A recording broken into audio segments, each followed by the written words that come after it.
We New York, we very resilient. We don't play, we scrappy. So this team represents us. This is what New York is about. This is where King Kong died. Alcohol, right? So to start this off, we're going to get more deeper into a nuanced bag, as there's so many different ways to cover this series. And just us as Knicks fans, as well as NBA fans, this is a very unique time and space right now, because we get to hear directly from the players as the game continues to evolve. And in the Knicks' first 2 games in this series so far, we're seeing very unique circumstances happen, where Boston's versatility on the offensive end is slowly being taken away. First of all, Al Horford is looking like he's aging completely. He's missing wide open shots. Cat is completely bullying him down low. And Boston's other big, Kristaps Porzingis, is not creating any unique advantages on his one-on-one matchups. His post game is looking weak, and I don't know if the illness from game 1 that he had is affecting him in this series, but he doesn't look quite as healthy. So the Celtics not getting any advantages from their stretch bigs is creating a situation in which Jason Tatum and Jalen Brown now actually have to reach into their superstar powers and dominate their one-on-one matchups, which is not happening at all. That's why I said we're going to get deeper into a nuanced bag before we get into the film, because LeBron James and Steve Nash have spoke about the advantages the Celtics have on the offensive end, and ironically, in this very series, it's going away.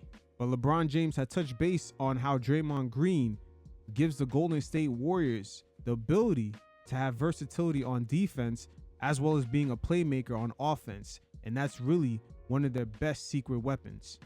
But overall, him and Steve Nash gave a great breakdown on how some of that versatility applies to the Boston Celtics, and then we're going to tie this all in with the game film. You guys check it out, and every once in a while, I'll check in. You know, and I think that's what the game of basketball is, to be able to have that versatility, to be able to have 6'7" guys that can play big, or 6'4", 6'8", 6'9" across the board. Sure. To be able to make you so versatile that you always keep the defense or keep the other team at bay. Mm-hmm. Because there's some teams that just won't change, or they don't have the versatility. They traditionally were happy to start with the center, but what they were saying at this point is we're going to play our last card. Yeah, we'll play our last card. Take that off the table. Yeah. Draymond at 5. So immediately Mozgov has to guard the playmaker. Yeah. Draymond's the playmaker. And then defensively they can switch. Yeah. And now, okay, if you want to go to Mozgov in the post, they're not going to you in the post. Right. So they've now played that card. By playing it the entire game. They're Now, the Celtics are doing the same thing. They're having Jason Tatum defensively guard Karl Anthony Towns. But right now, Towns is making these guys completely pay for it. Every time they either choose Jrue Holiday, Tatum, or even Al Horford, Cat is dominating his matchup. He is taking away that versatility that they had defensively, because early in the season, if you look at the game tape, Cat was not taking advantage of those matchups. Lineup, and so now it's a blanking contest. Are you able to stick with it, or are you going to have to go to the point? And I think they showed the league a lot. I mean, we did it obviously in Miami our second year when Spo was a genius to be able to move Bosh to the 5. You know, we played big early on with Joel Anthony and Chris Bosh, or Udonis Haslem and Chris Bosh. You know, and I think when Bosh went to the 5, it gave us some versatility as well. You know, being more athletic, being a lot longer, being able to open up the court a lot more. So CB could hit the 3, the corner 3. You know, and that's the game. That's the game, to be able to have those dynamics. I mean, you look at Boston.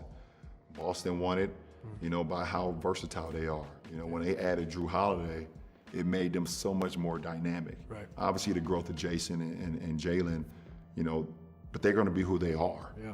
But to be able to add a guy like Jrue Holiday, who is basically a Swiss Army knife, you tell him, what do you need? What do you need, coach? All right, I got it. Yep. You know, and that to be able to have those dynamics and have those players, you as a coaching staff, that's something that you dream of, to be able, because every series in the postseason is different. That's right. Okay, maybe we need to play bigger this postseason in this series.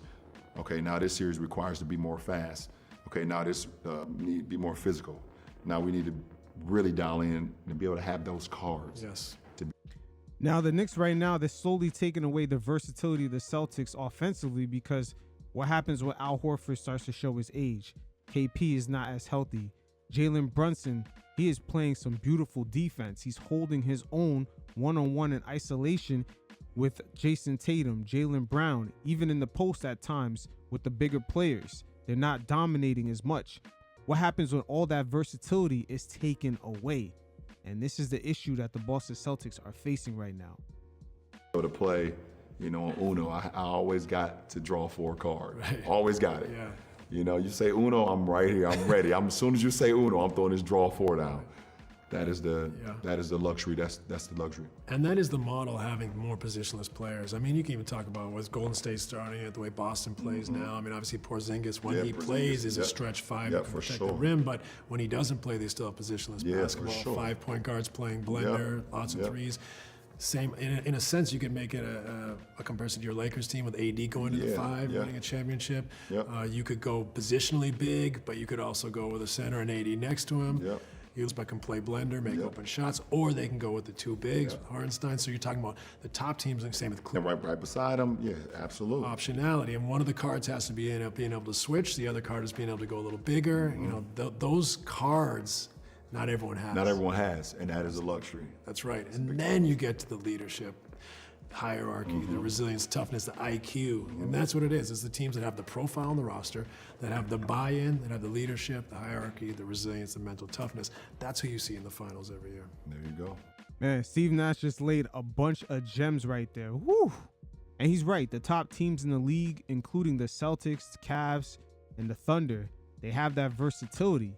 But one thing with the Boston Celtics has always come into question is the playmaking of Jalen Brown and Jason Tatum.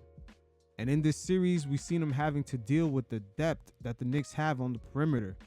You got guys like Mikal Bridges, OG Anunoby, Josh Hart, and Deuce McBride holding their own in isolation against a bunch of 6'7" guys. So the real question is, how is Jason Tatum and Jalen Brown going to deal with all that while KP and Al Horford, both of their bigs, are not necessarily creating any advantages on the offensive end? Jrue Holiday, as well as most of the Celtics team, is not shooting good from 3. And finally, Jalen Brunson, as well as Karl Anthony Towns, who were the weaker points of this Knicks defense, are actually holding up the end of the bargain on that end. So the pressure now is on the Celtics' top 2 superstar players to play make efficiently in isolation. That's a position that they have not been comfortable with. That's why they went out and got Jrue Holiday and KP as insurance policies. And it panned out for them last season, getting into the finals and winning the championship. But the only thing is that they never really had their chin checked. And by the way, the play of Mitchell Robinson really has caught this team off guard. Defensively, he is holding up his own in switch defense. So the Celtics have a number of things they have not really seen from the Knicks in the regular season. Now is getting tossed at them during a time of just being under such a high pressurized situation, being down 0-2. Now we're going to take a look at it and tie it all into the film. As right here, the Celtics get a switch. Now you got JB on Jalen Brown. And look at the effort by Brunson. He gets in front of Jalen Brown. Normally in the regular season, this would have been a double right away. Somebody would have doubled, creating an advantage for the Celtics to kick out to shooters. Brunson doing a great job, and it forces the Celtics to be in these positions where they just settle for a 3-point shot. Here we go again. Jalen Brown with an advantage on Brunson. Look at Brunson holding up on his own, making sure the Celtics have no advantage, and eventually leads to a stagnant possession and a turnover. That's why I stated in the beginning of the Pistons series that Karl Anthony Towns and Jalen Brunson's defensive efforts was really going to catapult this Knicks defense into a whole nother level. They don't have to be perfect, but they're going to have to show a slight bump in the energy levels on that end of the floor. JB right here once again against Jalen Brown. Look at OG backing off of Derek White. And now it's up to Deuce McBride to peel switch. This help defense all series long has been killing the Boston Celtics. Brown and Tatum, they're under pressure to make these proper reads. Let's look at it again. You see Brown and Tatum, they're under pressure in these type of situations to make the proper reads. And this is something that they have not done well with in the first 2 games. They've actually kind of looked the same way that they did in the 2022 NBA Finals going up against the Warriors. Once again, check out Jalen Brunson one-on-one. Look at JB. Stripping JB. Let's get it. That's why I say in this series, Brunson deserves a lot of credit. Look at them picking on Brunson right here. Bring him up to the screen. You know, right here, Derek White. He's pinning down Mikal, forcing that switch. And look at the decision-making. This has been an issue for the Celtics right here. The decision-making by their superstars. Jaylen Brown 1v1, and he just takes a tough shot on Brunson. Again, the issues involving Jason Tatum and Jaylen Brown were multi-layered. Their decision-making on one-on-one situations, even reacting to the Knicks' help defense with Mikal, Josh Hart, OG Anunoby especially, and Deuce McBride. And most importantly, dealing with Mitchell Robinson either on switch defense or him just being down low. They were hesitant to attack under certain circumstances. Again, just looking at some of the Celtics' top players, failing to make certain reads. Their decision-making has been a little bit too slow. Look at OG Anunoby right here, backing off of Jrue Holiday completely. A lot of teams have used this exact formula throughout the regular season, and Jaylen Brown's completely oblivious to this. Again, the Celtics superstar players, their decision-making here comes into play.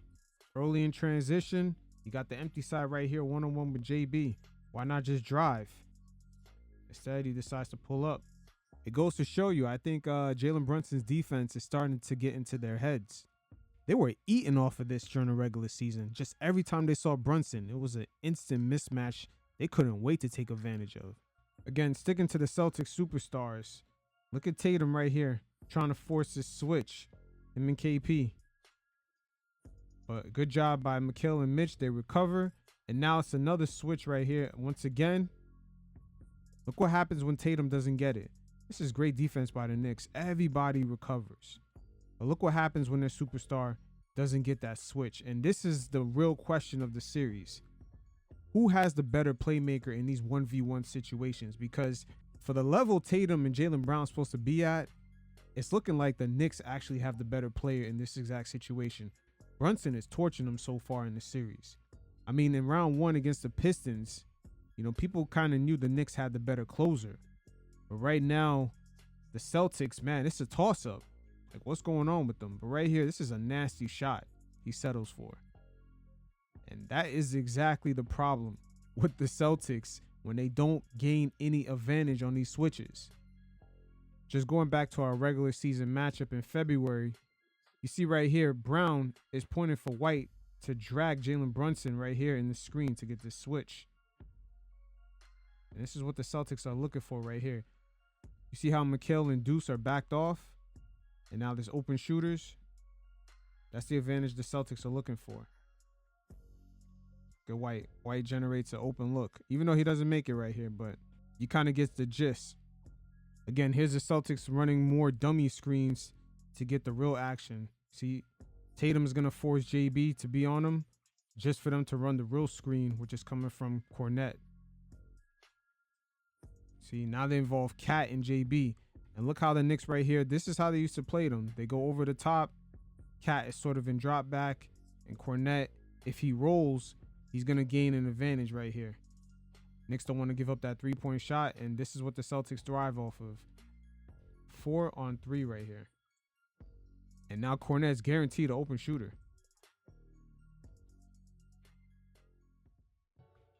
This is why they went out and spent all that money. Paying Derek White, paying Jrue Holiday, paying KP.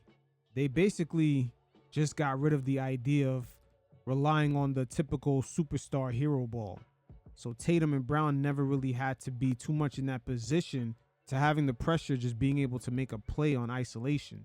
They sort of opted into more of the team concept. That's why I call them the San Antonio Spurs.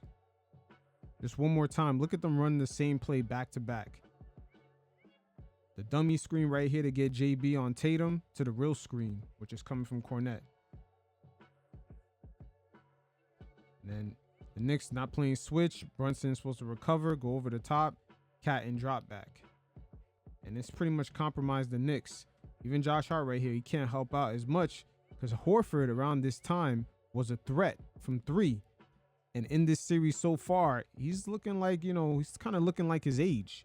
The open three-point shots are not falling like they used to. He's missed a lot of wide open threes. And I don't know if it's just the workload because KP is not in full health, but it's really affecting this team. Both their bigs right now are not as effective. Now hopping right back in the time machine to present day, as we're going to see the Knicks have major adjustments compared to the last few clips that we just seen. As right here, they throw a double screen, Mitch and OG doubles, but check out the peel switching right here. Mikal quickly on the closeout, Josh Hart is switching, and then Mitch is going to recover back to KP. And like I said, Al Horford, he's showing his age in this series, but the Knicks defense, I don't know if it's the Pistons series, but they're way more on point, way more in sync, and the rotations are definitely more crisp. And all these factors continue to chip away and force us to ask the real questions. Who has the better playmaker? Is it the Knicks or the Boston Celtics? Because Jason Tatum and Jalen Brown, even in the mid-range, they struggled. They were 8 of 33 outside the paint, and there were plenty of times where Tatum was 1v1 and he just couldn't convert. Same thing for Jalen Brown. Meanwhile, Jalen Brunson in crucial moments, when the Knicks really need a big bucket, he's coming through. Make no mistake about it, this has caught the NBA media by surprise because they're really sitting there perplexed, trying to figure out how the fuck do the Knicks have the better clutch player, the better big moment bucket getter than the Boston Celtics right now. It's bad enough the three-point shots are not falling for the Celtics, but god damn, their superstars can't even get shots to fall in 1v1 situations from the mid-range. And it's gotten so bad even after a while Tibbs actually reverted the defense to giving Tatum the open three, just the open look. They had OG go under and they were conceding a lot of open shots and they were still bricking it. So their main leader, Jason Tatum, can not only convert in certain situations, you got Jalen Brown making a lot of mistakes. His decision making has been really poor in game 2 especially. And low-key, he was a lot better playmaker in game 1. Sometimes the politics with these teams, things kind of get funny in the light because Brown, for the number of touches he had in game 1, he actually did a lot better job playmaking versus Jason Tatum in game 1. This is a very unforeseen circumstance because Mitchell Robinson, I don't know if he had a bunch of fucking voodoo dolls down there in New Orleans with Tatum and Brown, but they are completely off. Even the Celtics coach during the post-game presser kind of overtly admitted that Mitch was throwing off their games. And so he had to institute the hack of Mitch and get him the fuck up off the floor. So you're good with the decision to foul Mitch there? Yeah. He's a plus 19. All their starters were in the negative. My man Robotic Joe is low-key talking in code because Mitch is fucking it up for their superstars. As Jalen Brown right here runs pick and roll with KP. Again, no advantage right here because now he has to deal with Mitch. And KP, there's no way in hell he's posting up OG. It's just not happening. They're going to get a shot clock violation right here. Mitch dropping some of that weight during his recovery days as the Celtics get the switch right here. It kind of allowed him to return more into his pogo stick days. It's crazy to think back because there were days where he can run behind a guard from the three-point line and chase him down and block him. And just how fast he can just hop up and down and to grab the boards. It was insane. But Mitch right here does a great job keeping up with Tatum. Once again, this conversion right here, this is where Jalen Brunson is beating Tatum at. Not necessarily on this exact type of shot against a big, but just Brunson is converting more on just the bigger buckets at very pivotal moments in the game. Look at Mitch against Pritchard. This is where the Knicks are winning because Al Horford is losing his battle against Brunson. The Knicks center is doing a much better job of guarding the Celtics' much smaller players. Brunson really in this series has been salivating over just getting the KP and Al Horford matchup. So this is a dynamic that's really playing out in the Knicks' favor, which during the regular season it actually played out in the Celtics' favor, as the two big men was really creating havoc on the Knicks, whether it be them making shots from three-point range or them playmaking inside of the arc. But again, in this series, they're getting cooked. I mean, Karl Anthony Towns is taking full advantage of his mismatches. Just like in the Pistons series, he has the more favorable matchup. Al Horford just looking way too slow to guard him in the paint and even out in the perimeter. And that's forcing the Celtics now to double cat, sometimes going down low in the post, thus leaving them very vulnerable to offensive rebounds. And that's where we see Josh Hart is coming in and just cleaning up in this series. Those second chance opportunities from Josh Hart is really, really saving the Knicks at times, because they're converting those threes at a really high rate. It's almost reminiscent to the Knicks a few seasons ago, where they didn't necessarily have the shooters, but yet the offense was still ranked one of the best offenses in the league because we were just killing them on the boards. Mitch, Josh Hart, Isaiah Hartenstein, etc. So we're seeing a renaissance to that swagger, and it's slowly coming back because, again, the bigs of the Boston Celtics, they're fragile at this point. KP is not even posting up the smaller players, and it's only adding on to the amount of pressure being put on Jalen Brown as well as Jason Tatum. So we broke this down in multiple layers. The Jalen Brunson defense, Jason Tatum as well as Jalen Brown dealing with the Knicks help defense coming from Josh Hart, Mikal Bridges, and OG Anunoby, and their poor decision making. Mitchell Robinson, even through his absence this season, is finally kicking in. He lost the weight, thus it's allowing him to play really well and switch defense no matter who he's matched up with, from Pritchard to Brown to Tatum. And the final thing was the Celtics bigs not necessarily contributing and being a factor like they once was. They're not creating any advantages on their mismatches, and also they're not hitting their open shots. Al Horford is looking old, and KP is looking fragile out here, not even able to post up the smaller Knick guards. All these factors came into play in the closing moments of the game. Before we get to the closing moments of the fourth, there was quite a few things that stuck out. First of all, Tatum once again dealing with the Knicks help defense. These guys really looked like how they did in that 2022 finals going up against the Warriors. As Mitchell Robinson, Deuce, OG, Mikal, this has so far been proven too much to deal with for Tatum and Jalen Brown. But again, there was a few dynamics that was interesting.